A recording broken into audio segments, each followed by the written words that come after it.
자, 이제 개장으로 또 들어가야죠. 12분 앞으로 다가왔습니다. 유스탁 유창희 대표도 함께합니다. 어서 오세요. 안녕하십니까. 네. 자, 출격 저점 매수 전략. 네. 어떤 분야를 또 보고 계시는지. 카메라 부품주 카메라 부품. 흐름들이 최근에 뭐 다는 아니지만 음. 좀 일부 종목이 좋은 것 같아요. 왜 그러냐면 첫 번째는 이제 삼성전자가 1월 정도에 이제 신제품 출시를 앞두고 있는데 카툭튀라 그러죠. 카메라 네. 이 스마트폰 뒤에 카메라가 툭 튀어나오는 부분들이 상당히 개선됐다고 합니다. 이 폴디드 줌이라고 네, 잔망경 형태로. 잔망경 형태로 이 적용이 된 것인데 그동안 삼성전자가 이 특허를 가지고 있었기 때문에 애플은 쓰지 못했어요. 근데 애플 이번 신제품 보면은 카메라가 너무 튀어나왔다라고 네. 얘기를 하는데 내년에는 이제 LG 이노텍이 이것을 우회 특허를 하나 얻은 게 있다고 합니다. 애플이. 그래서 그것을 이제 LG 이노텍이 적용을 해서 제품을 이제 공급한다고 하기 때문에 이런 거에 대한 어떤 관심도는 이제 조금 더 있지 않을까 판단하고 있고요.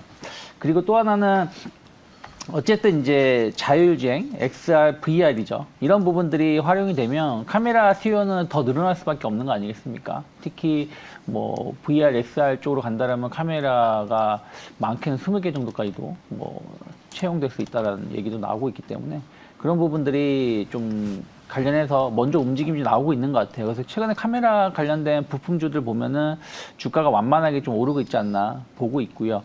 저는 약간 대장주로 나무가를 좀 보고 있습니다. 나무가. 네, 어쨌든 이런 부분들에 대해서 좀 강점을 가지고 있고 최근에 주가도 보시면 올해 주가를 보면 그냥 박스권이에요. 그러니까 다른 카메라 관련된 부품 장비주들은 계속 우하향하다가 올라오고 우하향하다가 올라오는 부분들이라면 이 회사는 상단이 한 13,500원 그리고 하단이 한 10,000원 정도에서의 박스권을 1년 동안 그렸기 때문에 지금 박스권 상단을 돌파를 시도하고 있다는 것이죠. 그러면은 항상 말씀드리지만 박스권 상단 돌파하는 종목은 저는 일단은 매수를 해보아도 된다라고 보고 있기 때문에 일단 단기 목표가는 16,000원 정도 열어놓고 있습니다. 16,000원 정도까지. 네.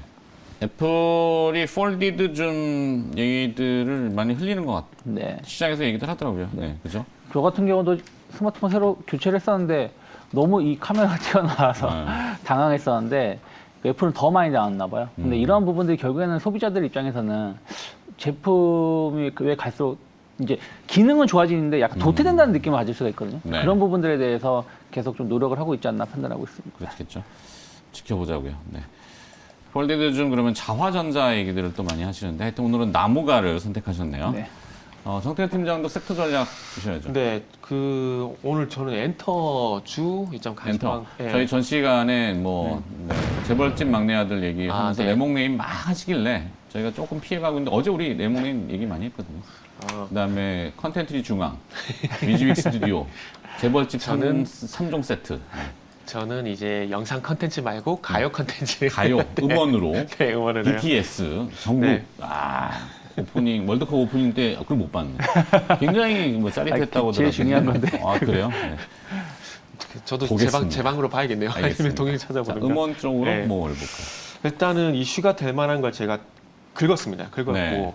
일단 영상 아까 전에 애니플러스에서 잠시 언급을 드렸던 부분도 있는데 그 중국 OTT 이제 한한영유의 한국영화 공개 요 얘기를 말씀드렸는데 요거의 바통을 좀 이어받아가지고 컨텐츠에서 좀 엔터 쪽으로 가지 않을까라는 작은 기대감에 일단 준비를 했습니다.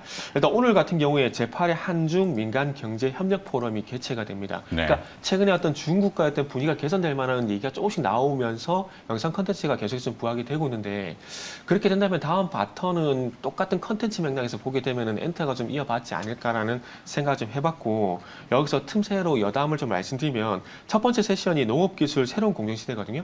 그러다 보니까 스마트팜 관련돼가지고 그린플러스도 한번 여기다 곁다리로 한번 끼워보시면 좋지 않을까 생각이 들고요. 하지만 일단 엔터 말씀을 드리고 싶은데 일단 하이브가 이제 BTS가 군대를 가게 되면 어떡하냐 이런 문제가 상당히 좀 많은데 일단 첫 일본 그룹인 엔팀이 데뷔를 한다라고 합니다. 그리고 오늘 데뷔곡을 선공개를 하고 12월 달에 본격적으로 이제 콘서트 시작해서 활동을 하는데 어쨌든 하이브에서 야심작 일단 엔팀이라는 그룹이 나왔기 때문에 이런 부분들도 엔터진 도움이 되지 않을까 생각이 들고요. 그리고 SM 같은 경우에도 이게 언제적 제 어릴 때는 상당히 조금 인기 있던 가수였는데 보아가 지금 자작곡 2곡을 포함해가지고 앨범을 공개를 한다라고 합니다. 그래서 오늘 컴백을 진행하고 내일 같은 경우는 NCT 드림이 또 일본 투어를 또 예정을 하고 있다라고 합니다. 그래서 이렇게 컴백 소식들이 이렇게 예정이 되는 상황들이기 때문에 아티스트가 결국은 컨텐츠거든요. 그래서 아티스트 컴백 소식들이 전해지고 있는 상황들이기 때문에 그러다 보니까 엔터주 작은 기대감을 가지고 오늘은 섹터 전략 엔터를 좀 말씀드리고 싶고요. 네. 여기서 탑픽주를 좀 말씀드려야 되는데 예전에도 한번 말씀드렸지만 탑픽은 항상 SM입니다. SM인데 SM 지금 위치가 박스가 딱 상단이다 보니까 조금 애매해가지고 디어유를 차선책으로 좀 선택을 했는데 네. 그래서 만약에 디어유를 매수를 하게 된다라면은 아마 27,000원 이하 정도 좀 말씀을 드리고 싶고요. 여타 뭐 같이 볼 수 있는 종목들 같은 경우는 뭐 SM, 하이브, SM CNC, YG 엔터 뭐 이렇게 좀 말씀을 드리도록 하겠습니다. 네. 자, 섹터 전략도 들어봤습니다. 이제 계산 6분, 5분 앞으로 다가왔는데 좀 빠르게 가볼까요?